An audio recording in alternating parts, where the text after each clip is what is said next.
Hey everybody, welcome back to this old Trike. Today's video is a part two, if you will.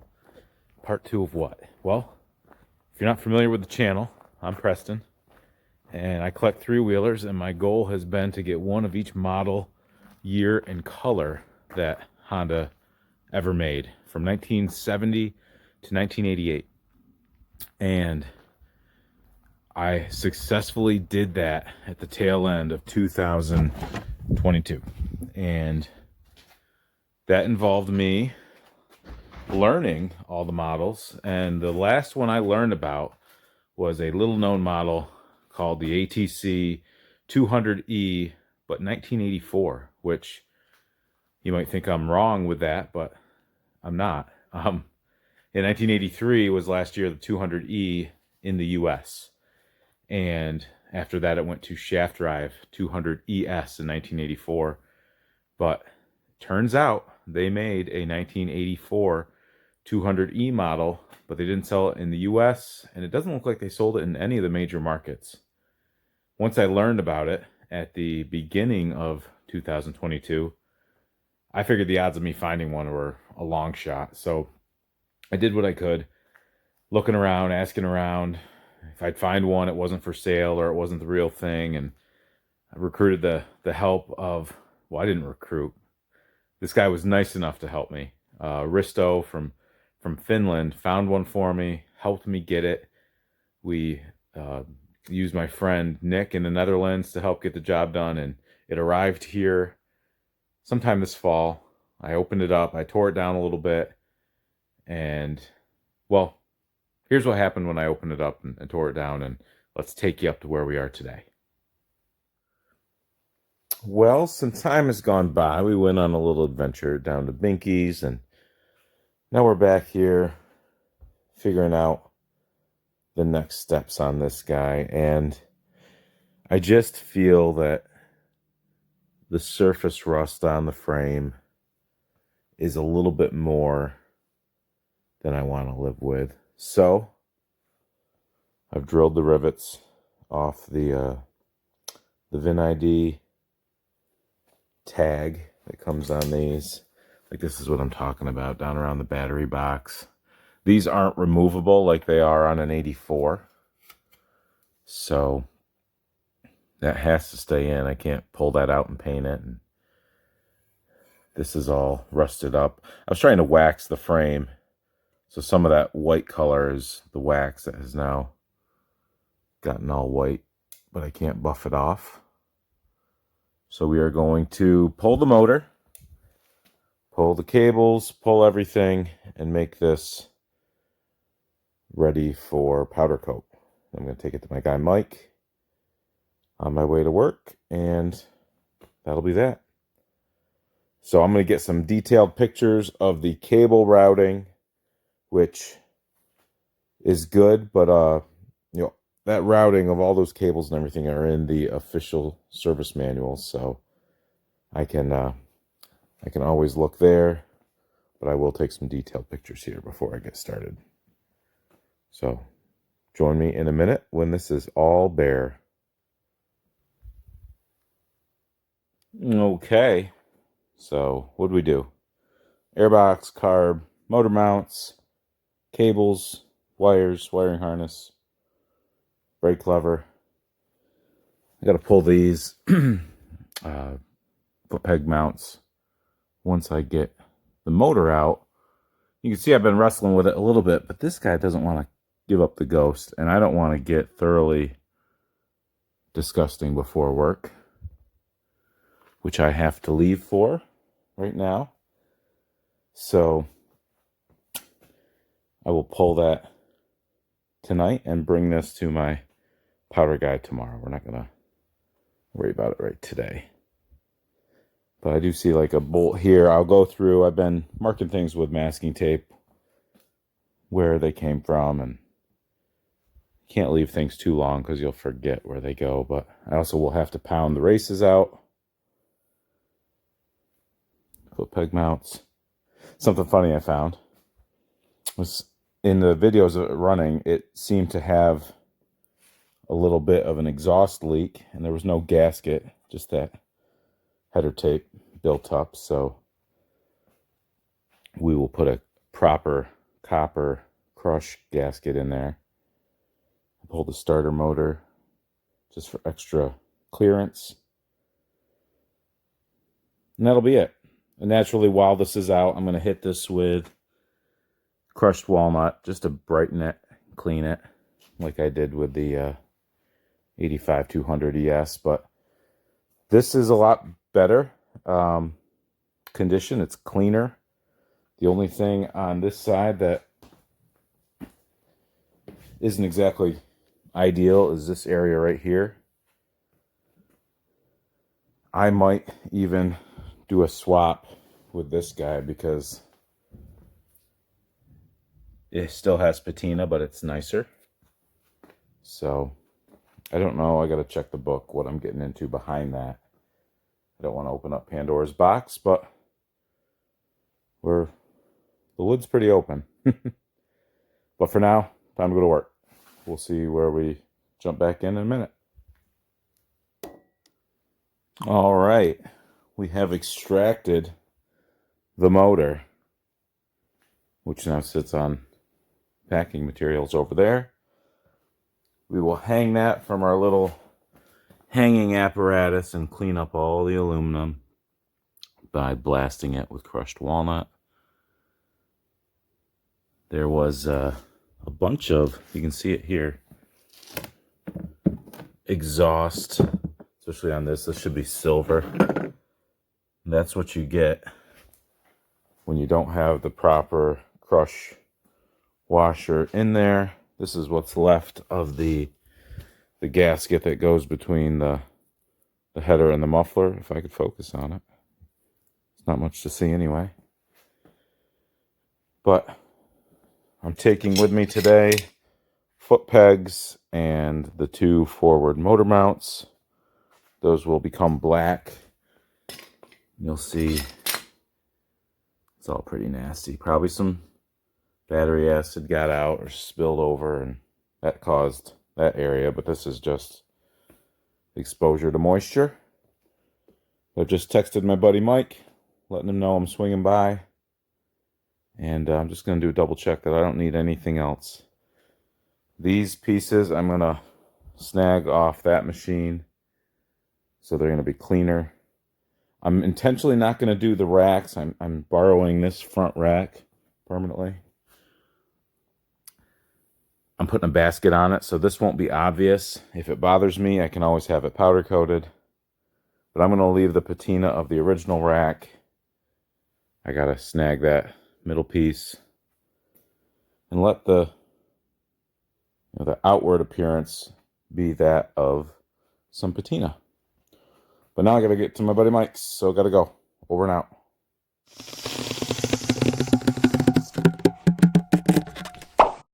Wow! We're fresh back from Binky's this past weekend. And while I was at Binky's, there were some big 3-wheeler players there. It was Bruce Allman, who had taken possession of this guy when we went down to Hershey Park a month or so ago, back in September. So he copied the decals on this. I don't have them here, but they are spot on. Even the white triangle, which is a 88 only thing. But that's, those will go on a different tank. I'm not going to reuse that tank because I want to preserve it. It's the original. I will put it on a shelf and admire it always. But I've got a different tank that's been freshly painted that I'm going to put those decals on. But also in attendance, the nicest angry guy on Honda Hoarders, Ryan Mallon, was there with Mitch Rapucci. How did all these leaves get in here? I wonder if a critter's been in here. I left these outside my shop for a little bit. But Ryan Mallon had sold me a couple things. and I took delivery of them while at Binky's. First of which is a hard to get item that he gave me a good deal on, a good friend discount. It's not perfect, but I think with some slight tweaking, we'll be able to make it look really nice. This is a Honda line basket. So it's got a little bend right there. I think we can pull that out, and patina is perfect for the 84 200E that's not here.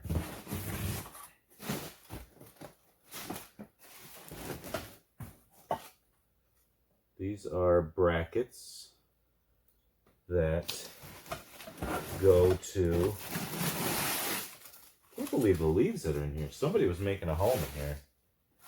That's less than a week. Oh yeah, I forgot about this. I think this is for a 250R. I think that's what he told me. Never been mounted, 250R skid plate. I think that'll go on my 85. The white one that I'm taking forever to finish. And a rack for, I think this is off of a 125M and 84, 85, but this could go on a 84, 85 or second gen 110, 83 to 85, 110.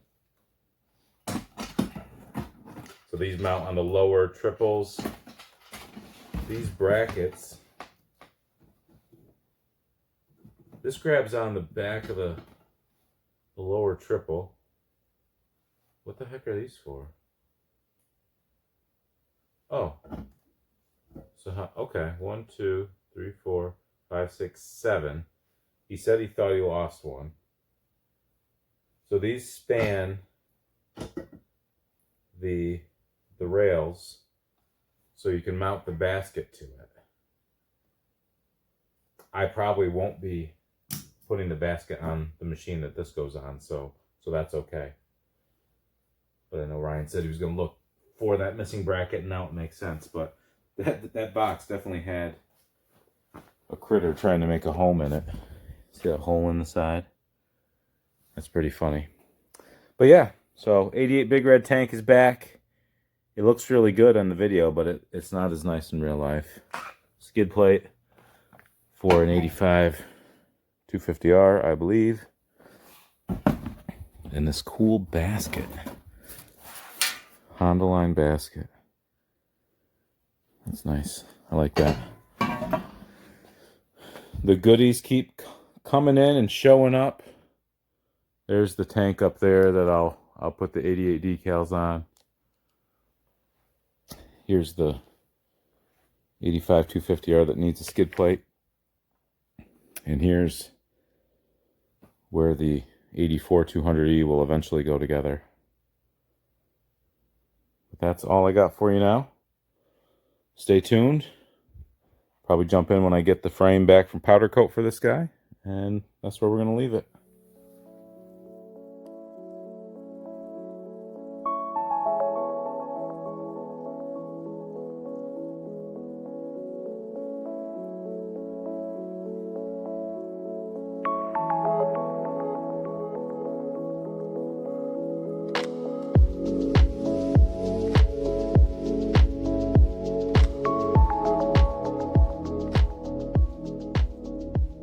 Okay, today is the day I'm going to not sandblast, but blast this motor with crushed walnut shell.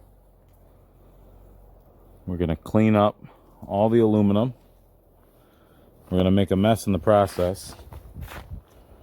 I'm going to try not to fall. I'm not overly concerned with crushed walnut shell getting into some of these other areas. What I did, I taped this up a long time ago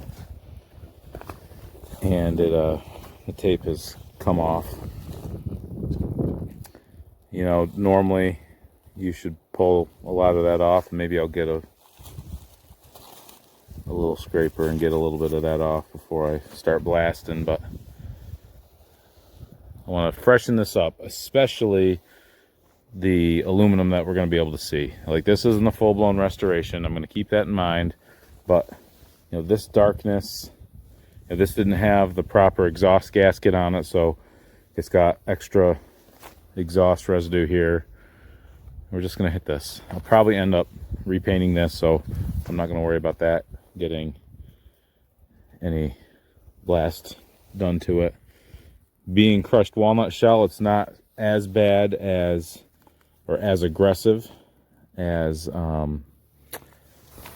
sanding, you know, sandblasting, but there will be, it will take the paint off things, but it will brighten hardware.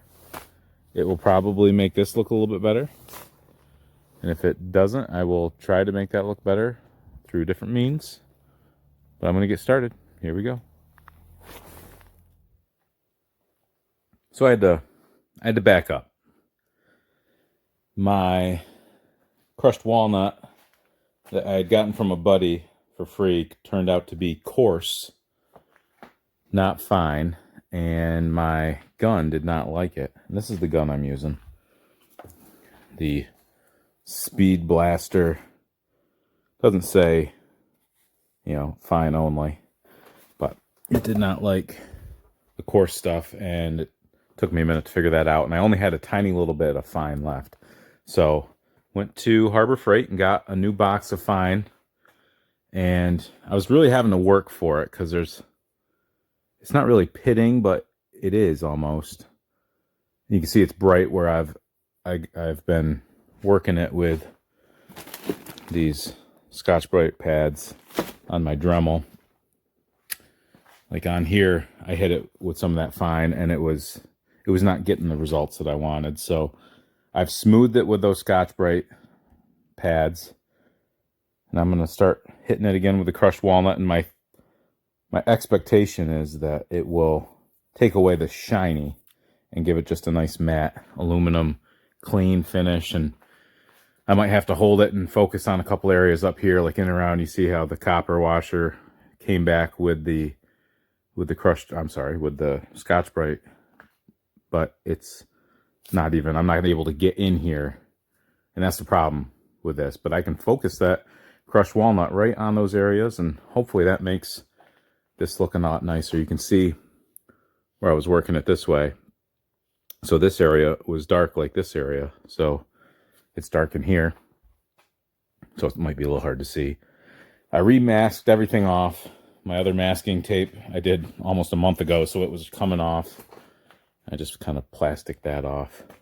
Those are the painted parts that I don't want to disturb. They're not bad. They've got a little bit of patina, and they will match the rest of the machine. So I'm going to wheel this out. It's about 43 degrees outside, and we're going to get this started. Well, on today's episode of That Isn't Really Going the Way I Wanted It to, so let's escalate. We have made a makeshift shanty in my shop, and excuse me. The reason is the cleaning of this aluminum is not progressing how I wanted it to. You'll see it looks okay, but it's becoming polished because I had to use some Scotch-Brite to get some of this heavier stuff, like in and around these acorn nuts, because the crushed walnut shell was not getting it, and I can't get in there into those spaces, and I'm not going to totally disassemble this motor to do this. So crushed walnut shell fine is not getting it.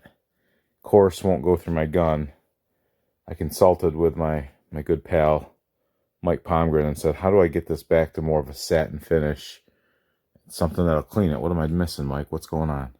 And he said, mix in some glass bead with your crushed walnut shell, and if that doesn't get it, run straight glass bead at low pressure. Right down here, you see this? So that's what we're going to do.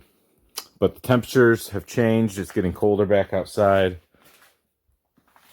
And this time of year, it's dark when I go to work. It's dark when I get home. So if I want to do this when there's any light, I got to do it on the weekends. Weekends are going to be colder.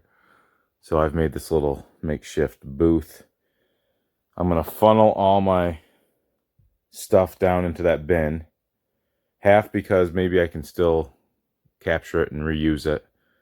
Half because that means I don't have to sweep it up if it goes into a collection area. It may work horribly, but that's what we're going to do. We're just trying to clean this up. So let's get to work.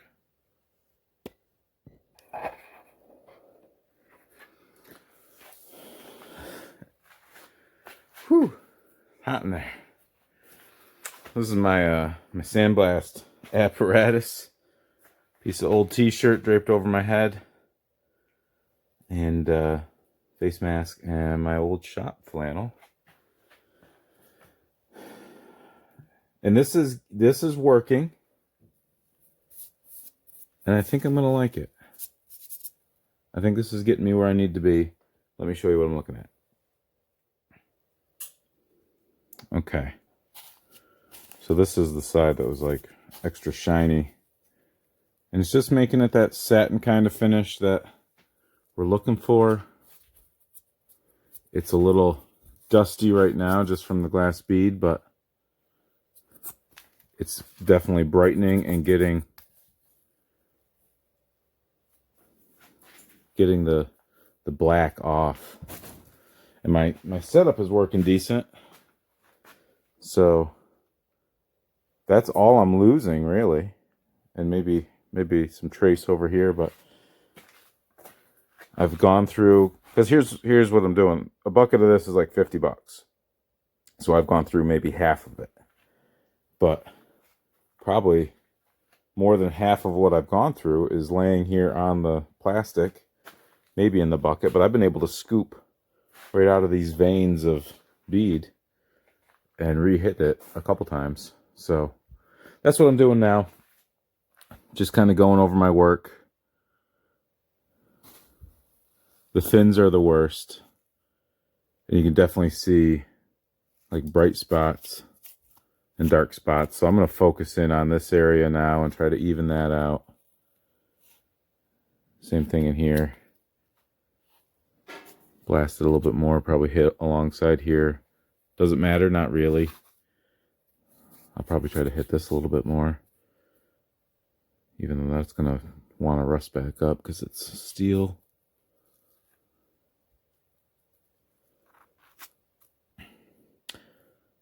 But yeah, I'm going to keep moving. Check back in with you in a minute.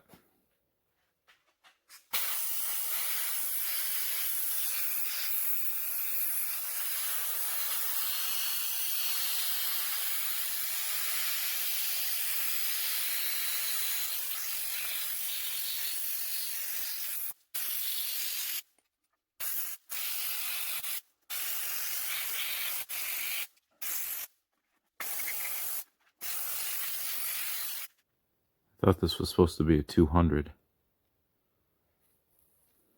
Anyway, I think I'm done. I might do some little detail work by hand, but I think I'm done making a mess. This proved to be a very good setup. So I lost that. I'm not going to capture whatever's on the floor. I don't know how much made it into the bin, but at least these folds caught a lot, and I'm pleased.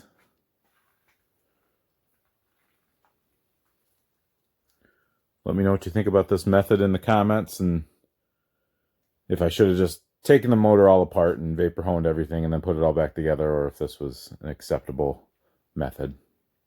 Thanks. On today's episode of Let's Change Our Plans a Little Bit, we have removed the sub-transmission cover for the 84 200E from Finland. Pulled the recoil, even though I don't think I necessarily had to, but I needed to get in and around because that was a lot harder to remove than I thought it was going to be. And I've learned some things. I've learned that this gasket is no longer available. There's a couple on eBay that I'm looking at. And I learned that I don't want to disturb the sub-trans cover on that because I was going to swap them out. Because this one had paint spalling off it. And I was just going to do a swap. But now I'm not. Now I'm going to paint this one. So I was just showing my son Bennett, who doesn't want to be on camera, how to sandblast. So we sandblasted that. We're just letting it sit there and get some warmth. I'm going to hit it with some primer. We've masked it off. I don't want to touch it because I don't want to get my oils on. And we're going to paint that. But Bennett and I, you'll see this project in another episode. We're going to take that 82 ATC 70 frame. And we've got a stretch to put in it. Where'd I put the stretch? The stretch is over there. From Smith Pro Industries, TJ Smith. Get all your stretches and extended axles from him. We've got the forks there, tires. That is not the seat. I've got that covered so overspray doesn't get on it. But Bennett, you want to talk about your machine? No, he does not. Oh. You will? All right. Well, you want to be on camera, or you just want to look at the frame while we talk? I don't know. Okay. Well, it's always nice to see you. You're handsome. So Bennett, yeah. I gave you two options of fender colors because I had a set of blue fenders there, and I had a set of carbon fiber white fenders. What options did you pick? I forgot. Carbon fiber white. Oh, yeah. So the fenders will be white. We didn't have a seat on this machine. You watched him roll it in the other day. Mm-hmm. We didn't have a seat, so we bought a new black seat. We bought a ape-style tank, and those are coming, both black. So it'll be black seat, black tank, white fenders. This part of the frame, we're going to do... What are we going to do? White. White. And we think the forks and the axle covers and hubs will be silver. And rims. That's what I think, potentially. I thought that's what we'd agreed on, but maybe we didn't. Maybe we did. So we're going to wrap this up for now. We're going to get some paint on that sub-trans cover, and we'll show you when it's done. All right. Thanks for watching. So we are back together.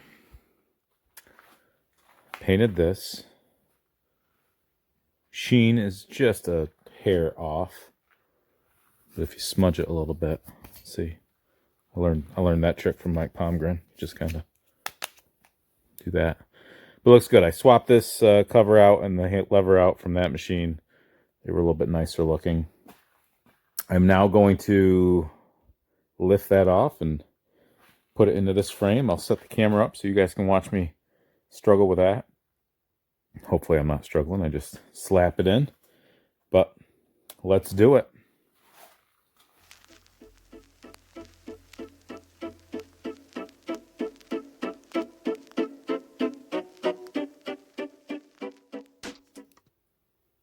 Okay, that went quicker than expected. Felt like I fought that more pulling it out. So what's got to happen is I got to rotate it back, put that top mount in, and then things will start lining up as they need to. But that looks pretty good. I dig it. All right, here we go. Motor mounts have been put on.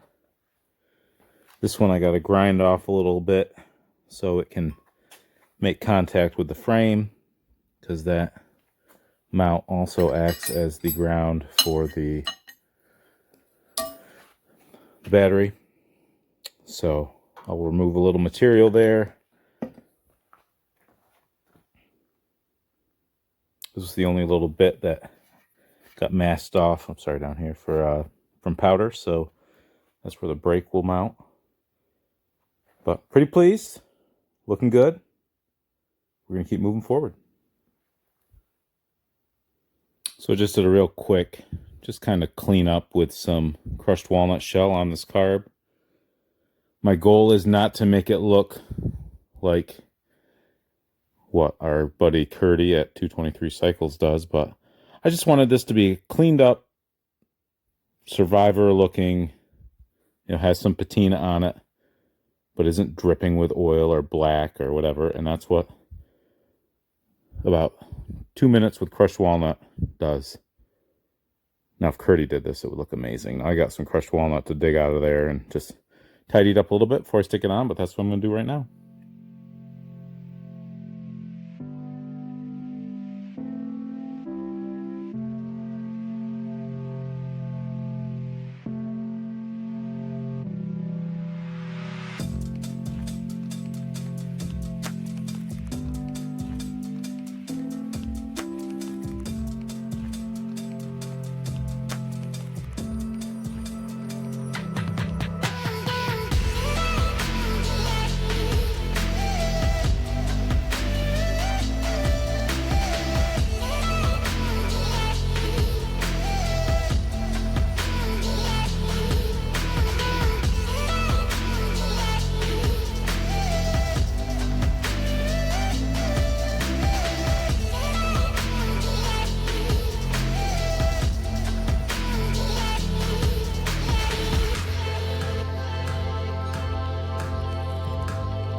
What are you recording? What purpose is this serving? Do your outro. Do my what? Outro. My outro? I want to record what I did first. That's not how you do it. You're doing it wrong.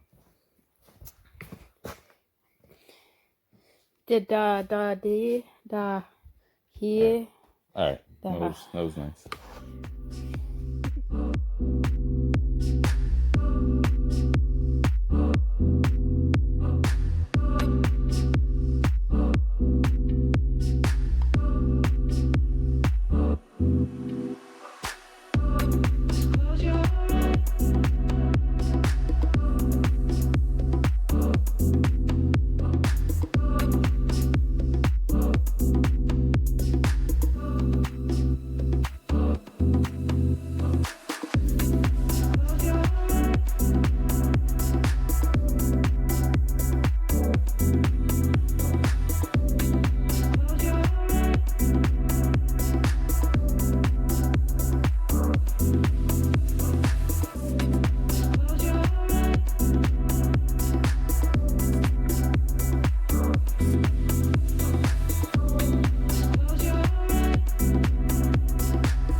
Well, where'd we leave it? Motor's in, carburetor, manifold, and airbox have been installed. What's left? Oh, I threw the battery in, it's just sitting there. So wiring harness, front end, rear end, chain, brakes, cables, and those things. But I think this is where I'm going to leave it. What do you think, Bennett? Yes. Okay, we're going to leave it right here for now. And the next video will be the conclusion of the 1984 200E from Finland, where we finish the Finnish bike. So thanks for watching. We'll leave it here for now, but we'll pick it up. Well, we'll keep going. I'll be going tomorrow morning, right, Bennett? Oh, yeah. Yeah. So by next week, we'll close this out and you'll see what a Finnish 84 200E looks like. But that's it for me. Don't forget to like, subscribe. You don't want to miss the conclusion. So there you go, and we'll catch you then. Thanks.